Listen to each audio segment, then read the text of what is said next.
Three of them. I'll bring that over. Key here is to allow this to go up in there. So when you're prying on this higher control arm, you're not yanking on your fucking CV shaft.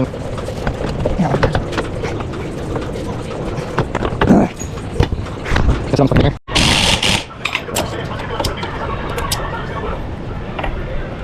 Alright, after you get your spacer in there and you pry on it like a motherfucker, and you get your top bolts on. Top bolts I'm going to torque to because I don't think they're that important. This one is 155. You're going to need something holding the back side of this bolt. And you're going to need a big torque wrench.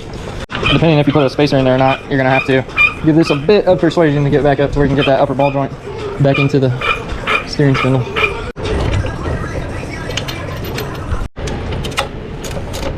.40 foot-pounds plus 200 degrees, and stop that thing from spinning. You got to pry down on it. Get some weight on that ball joint. That'll stop it from spinning while you're tightening.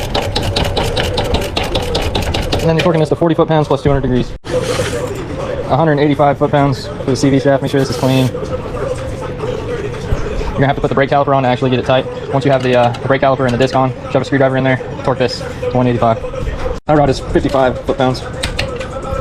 Caliper bolts are 130. The bracket bolts, the slide pins, are a lot less, like 31 foot-pounds. This is the part I was talking about. Screwdriver in the caliper, and you can hit this to 185. That's all she wrote for a lift/stretch chain. Thanks for watching.